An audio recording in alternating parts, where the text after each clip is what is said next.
Hello everyone and welcome again to another episode of Against the Odds.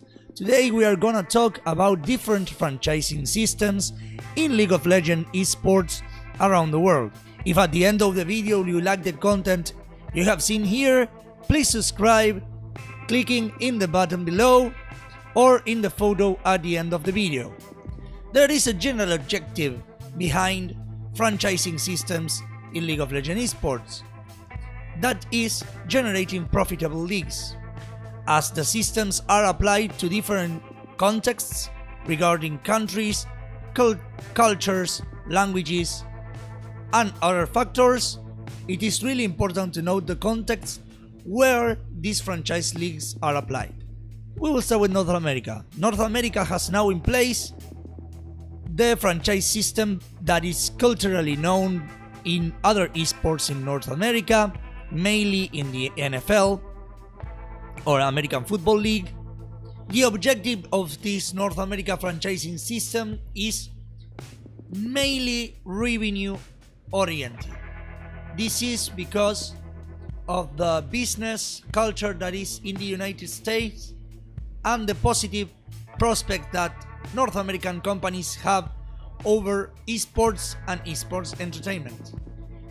The context in which this franchising system is applied, let's call it a full franchise because of there is certain amount of slots.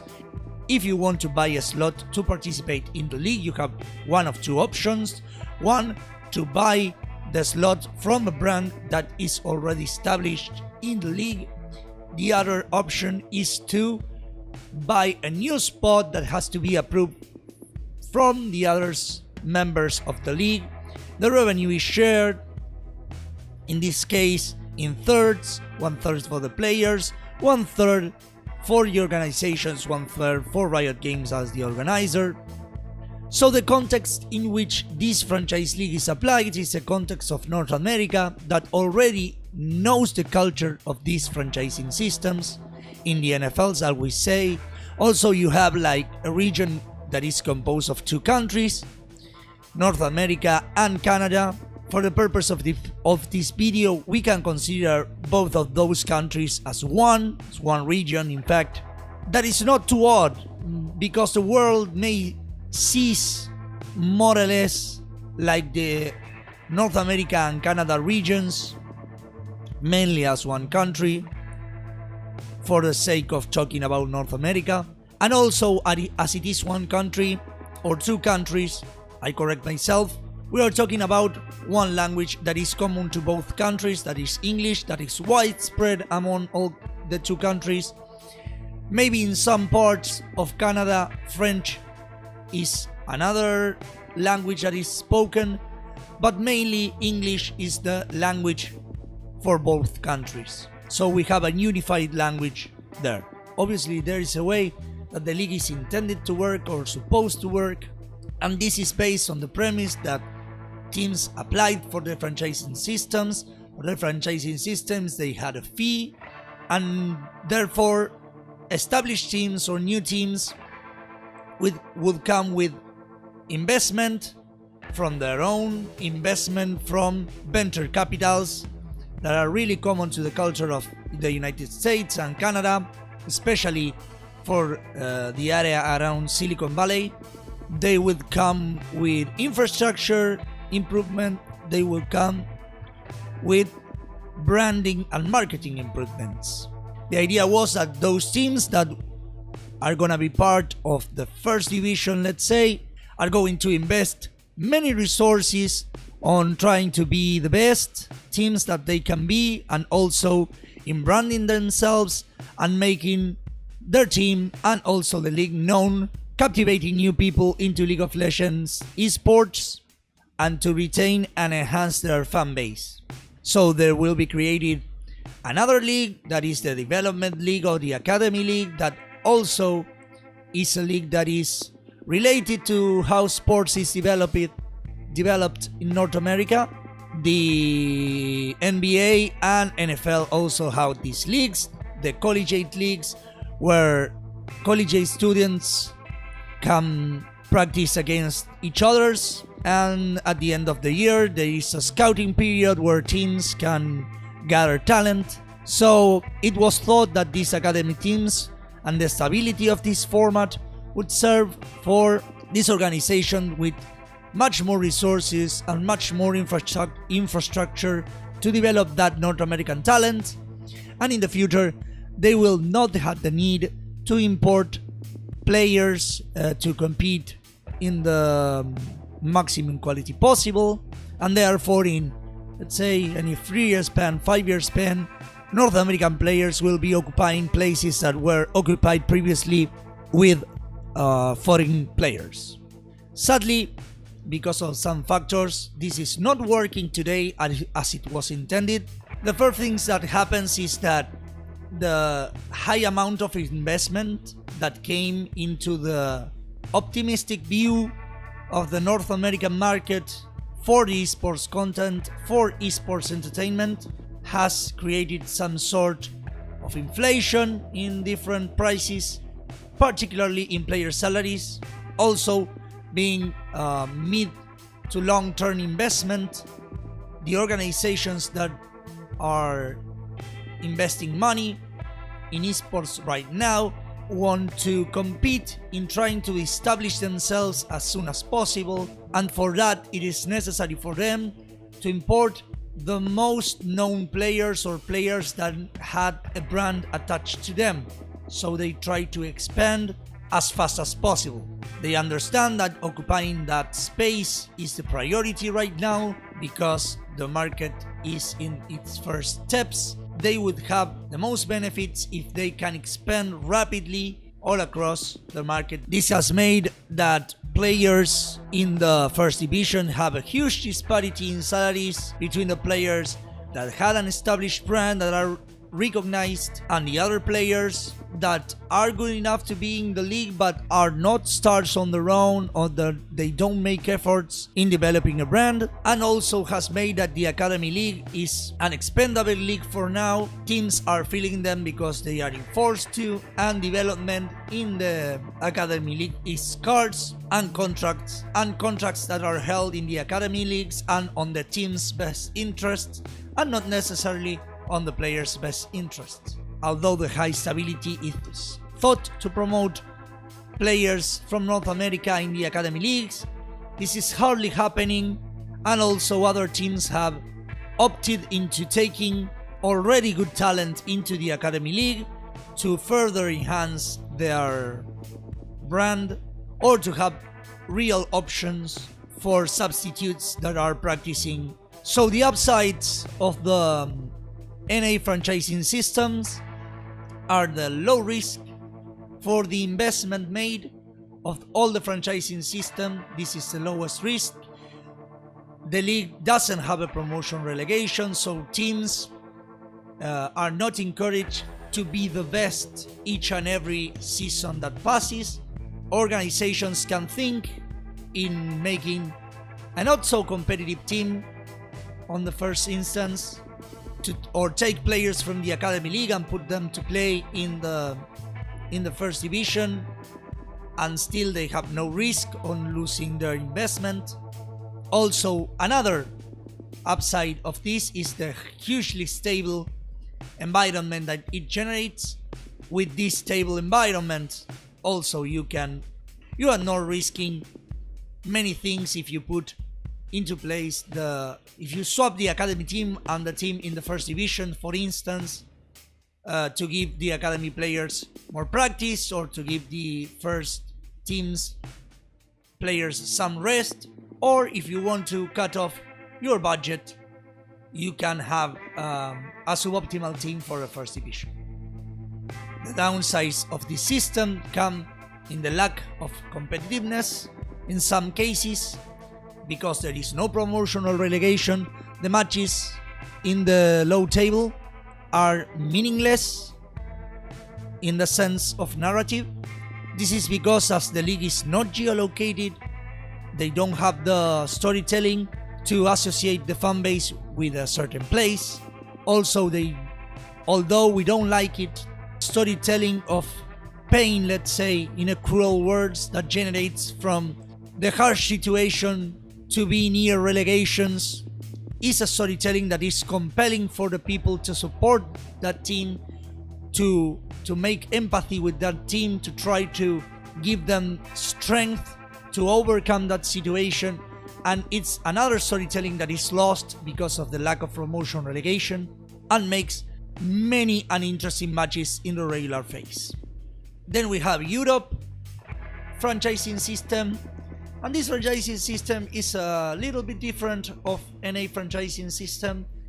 I would say that the main objective of the EU franchising system is to see what system is better in the long term, or to observe the difference between a system that is more culturally appropriate to Europe, because the most popular sport in Europe is football or soccer for North Americans, that is organized in a way with different divisions, and you can promote or relegate from that divisions if you do well or do bad in a season. But they still chose to go with the NA approach of a locked franchise league for all the European region. There are some arguments to say that this could be the correct way to go. First, because of mainly Europe being part of an economic group called the European Union, where they have a unified currency throughout many countries, and this franchising system, these locked franchising systems, goes with that idea of the European Union as a whole. Also because Riot Games considers this place as one region, although it has many countries, languages and cultures, and we can say that English is also widespread among many of these countries as a language that is taught in the school level, to try to unify those cultures and those languages over one language. The context of Europe is given, as I said before, by the European Union, that tries to unify many different nations that have different cultures and different languages into one big economic conglomerate. Although these languages and cultures, mainly in the political level, enter in conflict in some ways, we have seen in the latest years a rise in nationalism in Europe and in other parts of the world that can be associated with a kind of pride to retain this diversity and this culture, which is not bad on itself. I won't talk in detail about the political implications because it's not the object of this video, but you can look for information on other videos in YouTube. Also, when we talk about known sports models in Europe, we are talking about the UEFA, that is the European Union Football Association. The UEFA makes two tournaments for all the countries in Europe, that are the UEFA Champions League and the UEFA Europa League. The Champions League is held by all the champions of the different national leagues in all countries, and the European League is for the teams that are not quite at the top but are high up on the national tournaments and compete between each other, and some teams of the Champions League that lose are incorporated to the European League. Also, we have to note that there was a system that was more similar to UEFA tried to be established in 2019, although the implementation of this system failed really drastically, and Riot Games European office had to step back and think about how they will implement those franchising systems in Europe again. Having all that in mind, the way that it's supposed to work is that we have this league that would gather the best talent all over Europe. We have, because of the European Union, many people from many nationalities can compete in this unified league. all the LEC. In the LEC we have all the nationalities combined and spread among teams. Teams are kind of identified to some countries, but mainly they are identified with the region itself. Also, the biggest quantities of investment come to this league, to the LEC. This permits the league to have the best players in place. Then on the other side we have the national leagues that are widespread among different nations in Europe. You enforce the LEC teams to have an academy team that will compete in those national leagues. They can choose in which national league they want to compete. When they compete in those national leagues, then the champion of each national league, so the first two teams, go to a qualifier for a tournament that is similar to the Europa League, that gathers the champions of the different national leagues to crown an ultimate champion in the region that is culturally more appropriate for the European culture, and also a league with true competitiveness for developing players to have that hunger of winning something. As January 2019, today we are really not sure how it works right now, but we are seeing that although there is this widespread franchising model throughout Europe, we can say that the models, there was still the necessity for the LEC teams to import talent. That was supposed not to happen because of the huge amount of countries that are in the European Union, and therefore it was kind of supposed that not much talent from foreign countries would be needed. This is true, in fact, but we don't have to discard the possibility that in the future teams to import players from other regions, especially Korea. For now, we don't know for sure what will be the plan. The league is expecting this not to happen. We can say that National League, as I stated a while ago, are more culturally appropriate to Europe and to this fragmented region that is Europe in different nations.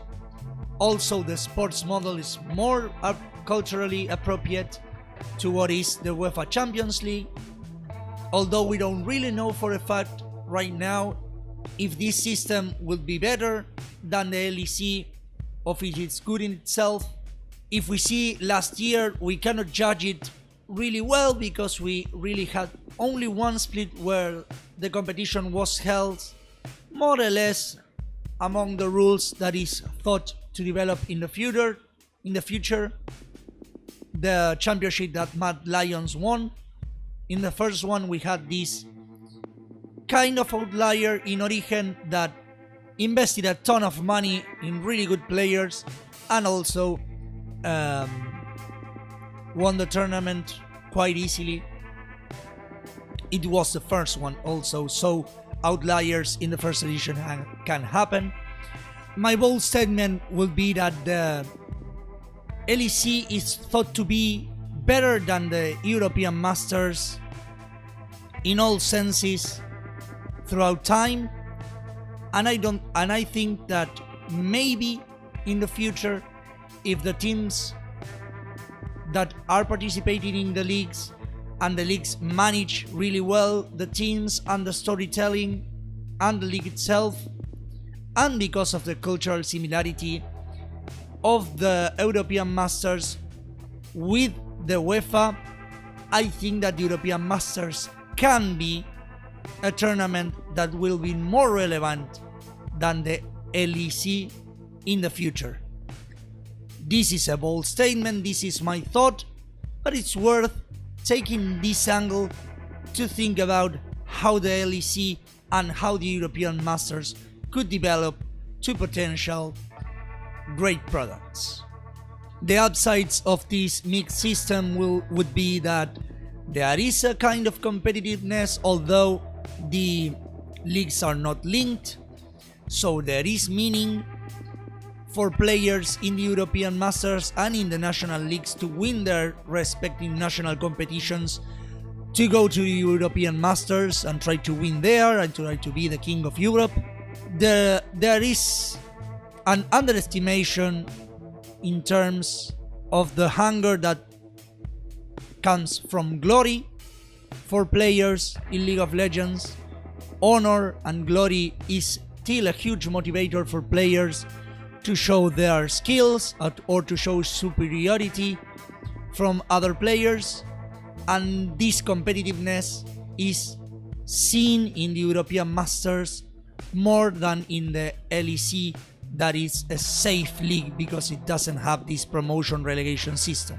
Also, we need to note that because of the fact that the market is fractured in different nations, and the way those different nations work are independently from each other, although the European Union exists. So many brands of those countries, let's say for instance El Corte Inglés for Spain, or we can see the Prophylactic brand that is partnered with Unicorns of Love, that are regional brands that they are not multinational. They don't want to expand out of Germany or out of Spain to be in different countries, but they want to be connected with the people or with the market they are already connected with and try to expand their brand more widely upon that niche, let's say. So the European Masters competition and the national leagues brings opportunities to those brands who can compete with the numbers of big multinationals. If we think in the sponsorship of the LEC, we are seeing that Kia is the main sponsor of the league, that is a South Korean automobile manufacturer that wants to win share in all the European market. That this makes sense because tablet itself in a new market, in this case the European market, that had other brands related with it. And then we have like Mercedes-Benz sponsoring the LPL because Mercedes-Benz has a really huge audience between Europe, especially in the German market because of it's a German brand. But what wants to Mercedes-Benz do? Go to another region and try to gain share in the market in this place. But they say that it makes more sense for Mercedes-Benz to sponsor the German league because of being connected with the brand, being connected with their clients, the clients the brand already has, and enhance the positive image of the brand in their game market. Also, another advantage of this mixed system and the region itself is that we have many countries, we have many national leagues, we have the LEC, so we have place for the development of many teams. That is the development of many players and many stories throughout Europe, and this fills the schedule with competition. You will always, if you are European, have place to see an European match, let's say for the many different leagues. Although this can also be, and I will connect it with the downsides, that is nearly impossible to watch all competitive League of Legends throughout Europe because of the many tournaments that there are many matches to watch, and it's impossible for one person to watch them all. Also, another disadvantage that I see that I already mentioned is that there is no link between the tournaments. So although there is this hunger for players in the national leagues to compete in the European Masters, there is no more this feeling that the best will be reaching the LEC, that is the established league for the European region held by Riot Games, because of the promotion relegation being eliminated. You cannot power fist through Challenger Series without resources, without being around, without developing, and this can be a frustration to some players that are not evaluating right the value of the European Masters. Then we have the third system in the West, that is the franchise system, sort of, in Latin America for 2019. The main objective of this system put in place in Latin America is to stabilize the competitive environment once and for all. If you don't know the story about LOLESPORTS in Latin America, you can see the video that will be linked in the card up above my head to the previous edition of Against the Odds. Again, a parenthesis, excuse me for the bad audio, but it was one of my first videos and I'm learning in being a YouTuber. So the context of Latin America is a region that has many countries. As it is Europe, is similar in certain ways to Europe. We have also to remember that Latin America excludes Brazil, that is a region on itself. So we have many countries but a unified language all across Latin America region. We have a very different reality from Europe, mainly in three things: in the salaries for workers, in the economical reality and also political reality, and we have this ecosystem that changed shape drastically from one year to the other and couldn't establish in any form up until now. And also we have that because of all of those contexts given before, teams have put themselves on a bad comfort zone where they didn't have the tools at first to develop their brands and market themselves, but also when they started to know, they became dependent of Riot Games and the presence of the stipends that Riot Games gave them because of the rights of image. So the league will consist in 8 teams that were selected from the 16 that were part of the CLS and LLN, the previous iteration of Latin America competitive scene that was divided in two: Latin America North and Latin America South. This team will compete in a league that will have 2 splits, although there will be promotion relegation. The promotion relegation will be 1 per year at the end of the year in 2019, to be revised from its results for 2020. And the team that will come to promotion relegation with the last team of the Liga Movistar Latinoamérica will be selected in a stage that will be held between all the national champions of the national leagues that will be held in parallel to the Liga Movistar Latinoamérica. These national leagues will be held in Mexico, Colombia, Argentina, and Chile. Those will be managed by the Liga de Videojuegos Profesional, the company that manages the Superliga Orange in Spain, and there will also be leagues in Uruguay and Costa Rica that will be managed by other organizations. In Uruguay by Movistar itself, and in Costa Rica by Liga Tica de Leyendas, that is the official community selected by Riot Games for that country. So all those champions from all those leagues will compete in a tournament. The details yet to be disclosed at the end of the year. They will qualify for that tournament, and the champion of that tournament will have the possibility to challenge the last team of the Liga Movistar Latinoamérica for the spot on the league. So how it is supposed to work? It is supposed, because of this bad comfort zone that teams were in before this 2019 league, the region, the partnership between Riot Games and third parties, in this case Liga de Videojuegos Profesional and the other organizers, is thought to be a hyperbolic chamber training ground for teams, for them to learn how to enhance their sports competition. This is a thing that was mainly done in previous years, but mainly to develop on the parts that were lacking, that were the marketing aspects and the communication aspects of the teams.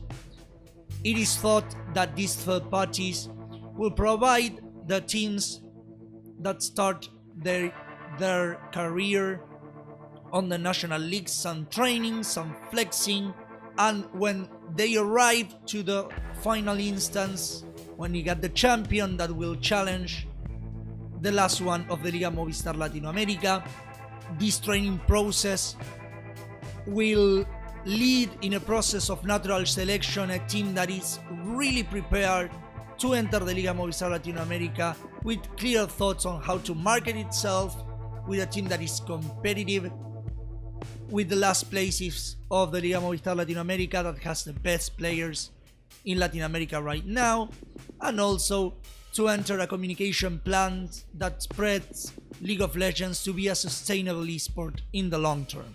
We really don't know how it will work. We are going to see in 2019 as well, as we are in Europe. I am thankful to Liga de Videojuegos Profesional to have the possibility to apply all this knowledge that I gathered throughout the years. But I really think that we have a great group of people that will do their best and give their soul to the development of esports in Latin America. On the outsides of this franchising system, we have the thing that although it is a franchise system because the third parties organizations select the teams via a franchising system, so we have the franchising starting from a position below Riot Games, but with franchising as well, there is true competitiveness on this medium environment, let's say, because it's not huge, because there is only one division for each of the national leagues, but the competitiveness, when you enter the national leagues, you have the true competitiveness to power through the national leagues, to be a brand that evolves with the national leagues and reach the Liga Movistar Latinoamérica. And this natural selection forces movement.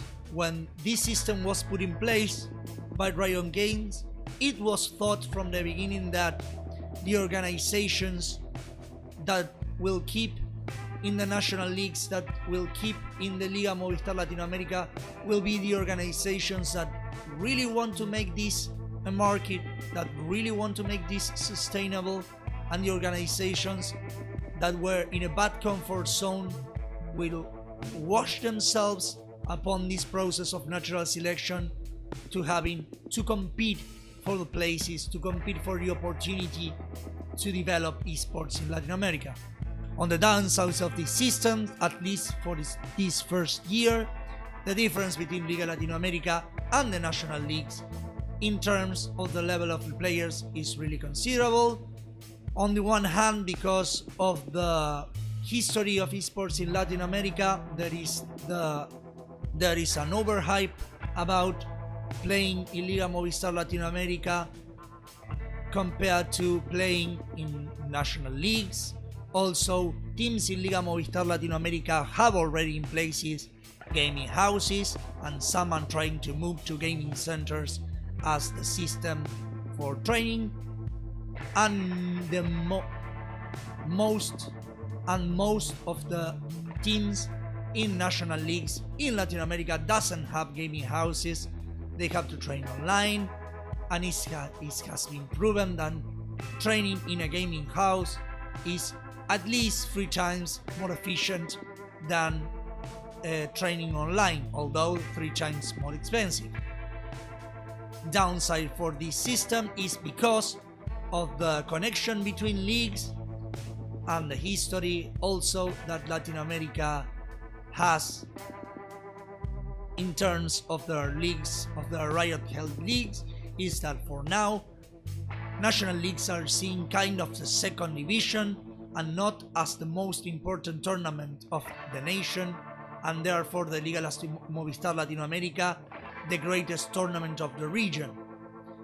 We have to step up in the collective imaginary of the players and the community, the importance of the leagues in each country for them to be really meaningful to fans and to players.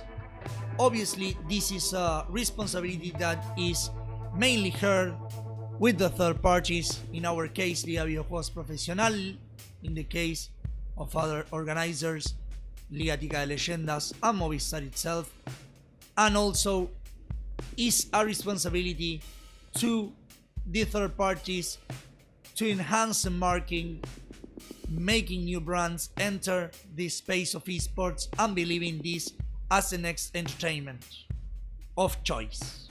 Again, thank you so much for watching this episode of Against the Odds. If you like the content, please subscribe to the YouTube channel, clicking on the icon below that says subscribe, or in the photo that you will see somewhere around this screen. Again, I apologize for maybe my bad pronunciation. I do my best to improve my English each and every day. And thank you again for watching, and I will see you in another episode of Against the Odds.